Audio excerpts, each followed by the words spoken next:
जानतला से मोनिका जैन नमोस्तु निवेद्य करते हुए प्रश्न पूछ रही हैं। अगर हम किसी और भगवान जैसे शिव जी की पूजा करते हैं तो हमें किस प्रकार का पाप लगता है? यदि हमें शिव जी की पूजा करने को कहा जाए तो क्या करना चाहिए? कृपया समाधान करें।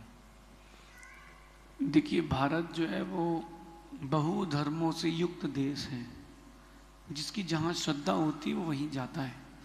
आचार्य पूज्यपाद स्वामी कहते हैं, यत्रेव जायते श्रद्धा चित्तम तत्रैव लीयते। जहाँ व्यक्ति की श्रद्धा जाती है चित्त वहाँ जाता है, और जहाँ चित्त एक बार जाता है धन्यत्र साना गच्छति, वो फिर वहाँ से लौट के नहीं आता। तो आवश्यक है, अपने सम्यक को दृढ़ करने की आवश्यकता है।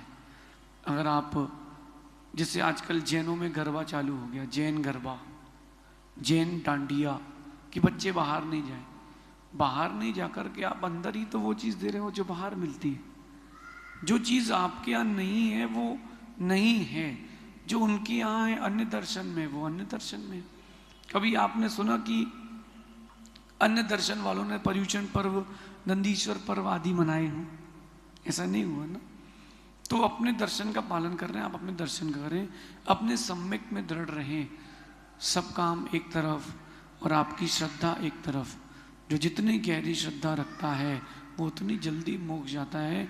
वीतरागता की उपासना करना यही सर्वश्रेष्ठ है, ऐसा समझिए।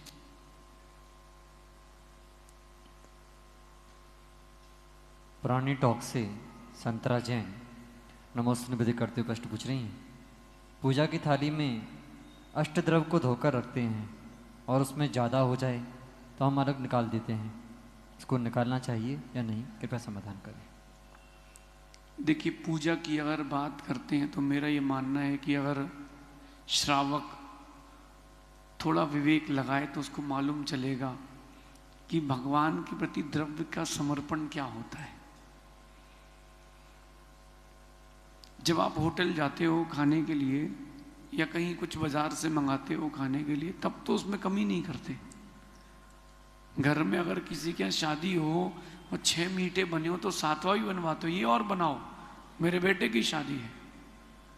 तो भगवान के प्रति समर्पण करने के लिए भी आपको आगे पीछे एक बार सोचना चाहिए। अगर थोड़ी सी द्रव्य ज़्यादा भी हो गई है तो कम मत करो। मेरा मानना है कि इतनी द्रव्य होना चाहिए थाली में कि एक पूजा करें आप तो कम से कम हर पूजा में इतने अक्षत तो चढ़ाएं, भरपूर। जो भरपूर चढ़ाते हैं उन्हीं के पास भरपूर लौट के आता है। छोटी सी इस त्रिकाल चौबीसी मंदिर में अपन बैठे हैं, आप लोगों में से कितने लोग दर्शन करने आते हैं? कितना चावल लेके आते हैं? इतनी द्रव्य आप लाते हैं कि एक मुट्ठी हर भगवान के सामने रख पाए? लाते हैं क्या? नहीं लाते। अब आप बताओ, आपके भगवान और आपको ही पुण्य चाहिए है और आपके पास ही विवेक नहीं है तो कैसे काम चलेगा? कम से कम हर भगवान के सामने एक बार तो अर्घ चढ़ा लो। और अर्घ का मतलब क्या होता है? कुछ चावल पीले, कुछ सफेद।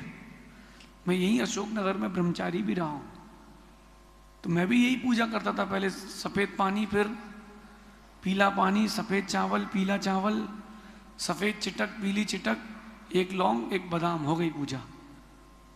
ऐसे नहीं। आप अष्टद्रव्य चढ़ा रहे हो तो अष्टद्रव्य होना चाहिए। अगर थोड़ी ज़्यादा भी हो जाए तो कोई बात नहीं। ये पुण्य मनाना कि आज आपकी भवितव्यता में अधिक पूजा की द्रव्य मिली है। अक्सर सम्मेद शेखर जी तक में मैंने देखा लोगों को, वो झोला टांग के ले जाएंगे ऊपर तक और जो चावल बच गया वो लौटा के ले आएंगे। जीते मरते से ऊपर पहुंचे, जिंदगी में कितनी बार जाने मिलेगा। और वहीं से चावल बचा के ले आते, अरे तुम वहां से बचा के ले आए हो, अब कहाँ जाओगे? भरपूर द्रव्य चढ़ाए। मेरा यह मानना है, आप जितने का भोजन करते हैं कम से कम उतनी की द्रव्य तो भगवान को भी चढ़ाना चाहिए। ये नहीं सोचना कि माली को जाएगी, और माली को जाएगी, माली को जाएगी तो जाएगी। सुबह भोजन करते हो, शाम को कहाँ जाता है? चला गया ना। ऐसे ही जब भगवान के लिए समर्पित करेंगे वही चीज आपके पास लौट के आएगी। ऐसा समझ। कानपुर से